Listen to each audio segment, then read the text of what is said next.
Okay, so I do want to make a video about the latest Barcelona transfer rumors. And the reason why is because I do have a question coming from Christian.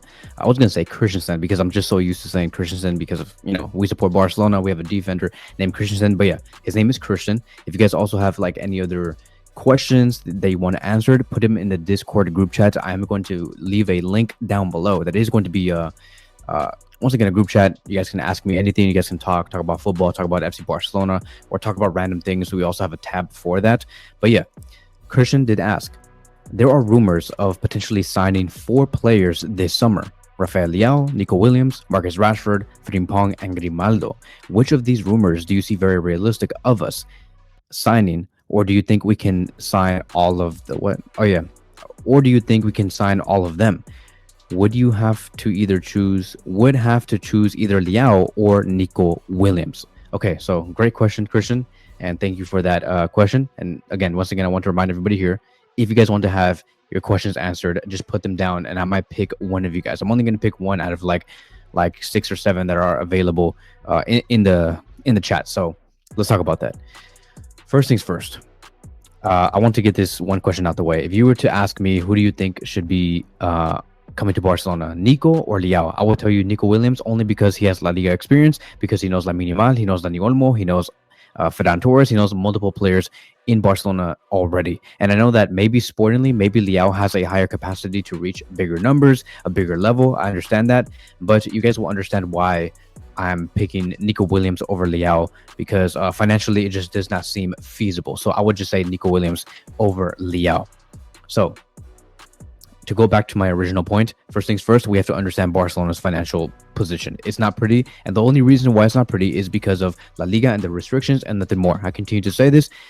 John Laporta has said time and time again that they're doing everything possible to make Barcelona go into a much better financial position. But unfortunately, Javier Tebas likes to create these rules and say, oh yeah, you made income based off the new Spotify Camp Nou, but you can only use 10% of that. Oh yeah, you sold this player, but you can only use like 10% of that. Like, he's going to come out with things like that. He's going to change the rules, like what he did back in December 2024. By changing the rules, it did not allow for players like Pablo Victor and Dani Olmo to not get registered. And that is why in that whole saga back in January 2025, which is like 5 months ago, everybody was saying like, oh, that Barcelona broke the financial fair play rules. That is why Dani Olmo and Pablo Victor might not be able to be registered in La Liga, when that is all cap. It's lies. It's people just spreading like these ridiculous rumors, and the media not translating what's actually going on. And that is simply because Javier Tebas changed the rules, and whatever rule he did change that was not implemented back in August when they brought in Pablo Victor and Dani Olmo,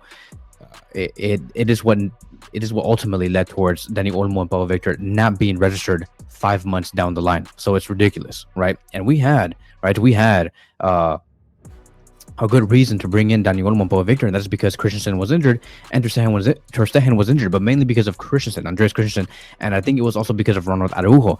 Our argument was that, oh yeah, because Christensen is going to be out for the rest of the season, Araujo is not going to be with us until like the mid-season. That is what's going to allow us to bring in the players that we want in, like Dani Olmo, and register them in.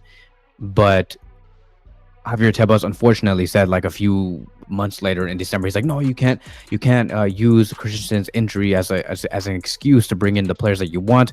Like literally 6 months later. I don't know why he couldn't say that back in August, but it is what it is. But I want you guys to understand the atmosphere and the environment that we are working in, because it's very tough. So apparently to them, Barcelona's over budget. They may need to sell players in order for us to bring new players in. Maybe Ferran, maybe Rafinha, maybe we might let go of Dani Olmo, maybe something crazy, Frankie de Jong, who knows? I'm just calling out random names. I'm not saying that's going to be exactly these players that I've just said, but that's just an example. We might have to sell players to bring in new players in. We also have to make sure that the release clauses are reasonable, that the wages are also reasonable as well and manageable. So with that taken into account, I would say that if there were 2 players that I believe would be financially feasible, I would say Marcus Rashford and Frimpong. And I say that because with Rashford, he's a winger. He cost 46 million euros. The realism of him coming to Barcelona is very high. He did offer himself to Barcelona recently through the agent of Pinizavi. He loves FC Barcelona, and I saw like a comment coming from Rashford in social media. I think he was like complimenting one of our players or something like that. I think it was like Lamine Yamal. I'm not sure, but he was complimenting what Barcelona recently just did against Real Madrid, and so you can just tell that Rashford does have interest in joining the club. And once again, his fee is manageable. He's a very versatile attacker. He can play in the number 9 position. He can play on the right wing position, in the central attacking midfield position, in the left wing position, and everything in between. Rashford is that guy. He's versatile, and versatile players are always welcomed, just like how a player like Eric Garcia is always welcomed, because he can play in multiple positions. And the same thing with Fermin Lopez, same thing with Rafinha. They're always welcomed. So with Rashford, it's very likely that we can bring him in if Barcelona are interested. So I will give that the green light. Moving on towards the other player, Frimpong. Frimpong is going to allow us to get into a position where we can say we can do a 3-5-2 formation. We can do a 3-4-2-1 formation, right? Frimpong is a wingback, a pure right wingback. He's not a right back. I think that it will be a mistake for us to say that Frimpong can be the ideal replacement to Jules Koundé or a reinforcement on the right back position. No, like Frimpong, in some way, he is a defensive liability. He does make a lot of mistakes. He's not the most reliable. I would much rather have Jules Koundé. And I think that we can have the argument of saying, oh yeah, but Frimpong can be our right back for the matches against Alaves, and maybe those matches against those little small teams. I don't know. Name any team that you want in the league. I'm not trying to disrespect any Spanish team, but I still think that even if we face those lower level teams, they can still do damage against us. We know how hard this league is. So I would not like to put all my bets on Frimpong as our primary right back to be the second choice of Jules Koundé. No, thank you. He is a right wing back, and so he's going to offer us the ability to use a back three with a 5-man midfield, having Jules Koundé on the right center back position in that back three with Frimpong on the right wing back position would be amazing. Up top, you can have Lamine Yamal and Lewandowski, or whoever, I don't know, maybe Dani Olmo and Lamine Yamal. It would be, once again, amazing. So his release clause is going to be 40 million euros. It's very much feasible. That can happen. That's less than how much we pay for Dani Olmo. That's less than how much we bidded for Nico Williams back in August 2024. So it's going to be easy. Like, if we want Frimpong, we can make it happen. And Barcelona, once again, they do need a long-term solution to Jules Koundé and try to give him some rest. And I think that in some cases, Frimpong can be that guy. And maybe Hansi Flick has a plan. Maybe Hansi Flick has a plan of saying, like, I know how to train Frimpong. I know that I can make him better defensively, and it's going to be manageable. Just like how we thought that retaining Rafinha is going to be manageable by making him the best Brazilian, the best left winger, the best Ballon d'Oro contender in the world. So you never know with these coaches. Hansi Flick is a genius. So I would say that we are going to be having competition. So if Bayern Leverkusen want to welcome a bidding war, Barcelona's out the race, because if Liverpool get into this bidding war, it's a wrap. Liverpool do need the replacement for Trent, because Trent is going to be joining the nurses, or what do you call not Woman FC, not Cheaters FC, what was the name? Real Madrid, that team, the team that likes to cheat. I heard. But yeah, Alexander Trent is going to be joining Real Madrid alongside with Xabi Alonso, and Liverpool is going to need a reinforcement for that position, and that is why they're going to be, or might be, looking at Frimpong. So Barcelona, if they have interest and Liverpool also have interest, a bidding war might happen there, and I don't think that Barcelona are going to want to raise the price from 40 million euros to maybe 45 to 50 million euros. It's going to be ugly. Moving on towards the next one, Grimaldo. I would say that there is like a medium chance and realism of this happening. He's a left back. Estimated fee is 40 million euros.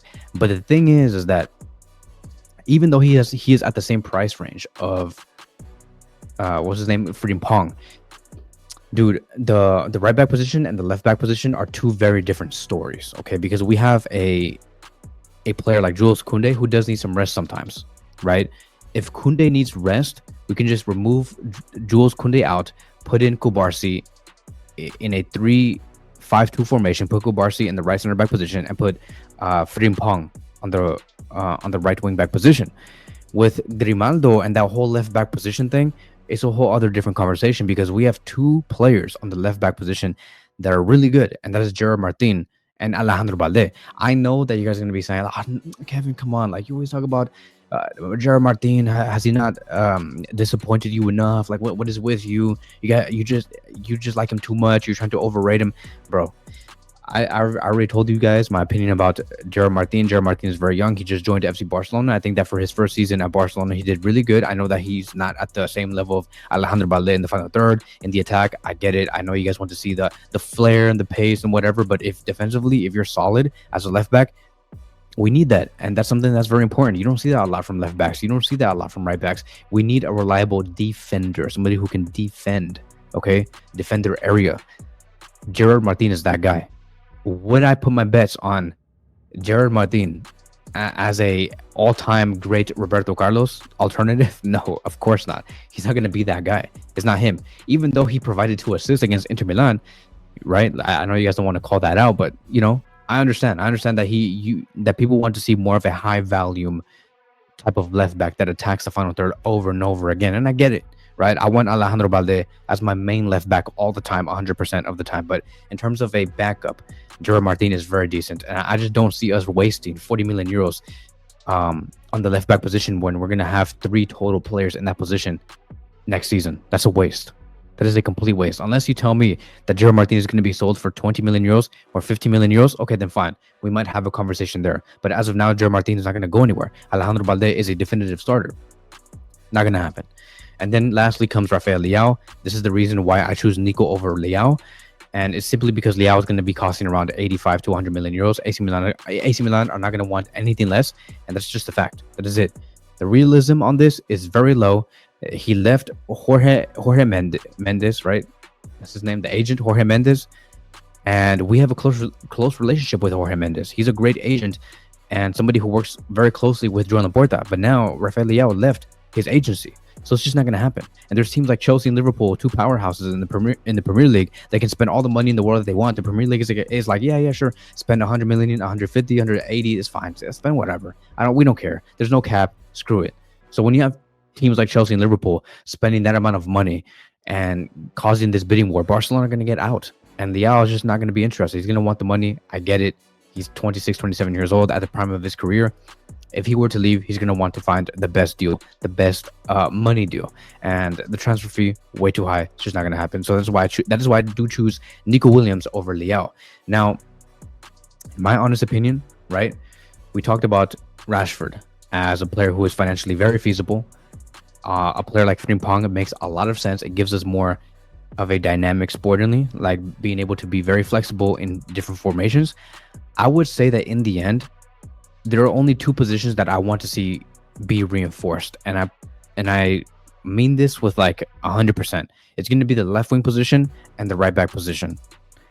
I want Frimpong and I want Nico Williams. I know that there is a lot of conversations on the striker position, but there's not a big market. There's barely any players. I would have ideally liked to sign Erling Haaland, but he just signed a 9-year contract. I mean, bro, I bet you, like in the future, the only reason why Man City did that was because they wanted to retain a high release clause on Erling Haaland, because they know that secretly he might move somewhere else in about 2 or 3 years. It might happen this summer. It might happen next summer. But for sure, that 9-year deal at the very least did guarantee them to sign Haaland.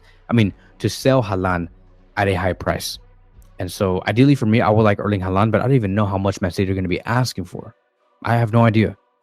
So I would just say that right now there's not a big market, and dude, like I have a lot of ideas on how I think Barcelona should move for the next season. Like I want to see Rafinha as the 10. I talked about this in my previous video. I would like to see Rafinha as a 10 because I think that he can move in different positions in different areas of the pitch and still be very effective. We have already seen Rafinha as a 10, right? I know that he literally does not wear the number 10 shirt because everybody was saying Lamine Yamal should be the number 10. Bro, the number thing is a whole different, it's irrelevant. The number, like what number you wear on your shirt, is irrelevant. It has nothing to do with whatever areas you're going to be occupying, right? So to me, as of now, with the skill sets that Lamine Yamal has, he deserves to be on the right wing position for the next 3 or 4 years. We'll see how he does evolve in 3 or 4 years. Okay, like Rafinha is going to be gone most likely in 3 or 4 years. Maybe in time he might act as a false nine, as a pure 10, like what Messi did throughout his career. But as of now, he is a right winger, and I would like to see Rafinha on the number 10 position, literally as the central attacking midfielder next season, with Nico Williams on the left. Right, that is the reason why I opted for Nico Williams, is because I want Nico on the left. I no longer want to have that whole idea and that agenda and conversation about that, Nico Williams and Rafinha should be our main options on the left wing position, and they should be fighting for that position. I no longer think that, because I don't want to see any of these players get their minutes reduced, because Rafinha is just too damn good. He's just too damn good. A year ago, we were all saying that, yeah, Nico Williams should be the competitor to Rafinha, force Rafinha to get better, because what he did last season was not so great. But with Rafinha doing what he did this season under Hansi, it is exceptional. It is Ballon d'Or worthy. And I just do not want to drop Rafinha only because Nico Williams is here. I want to see Rafinha in the number 10 position, and it's going to allow him to interchange roles with Nico Williams on the left or Lamine Yamal, right? And then there you have it. You have Lamine Yamal sometimes going into the number 10 position with Rafinha on the right wing position. It just becomes very fluid and dynamic, and we need that under a team like FC Barcelona. So in terms of financial capability, what makes the most sense, only like screw the sporting conversation, financial capability, it is Frimpong and I would say Rashford. In terms of who we actually need sportingly, what would strengthen us sportingly, it would be Nico Williams and Frimpong.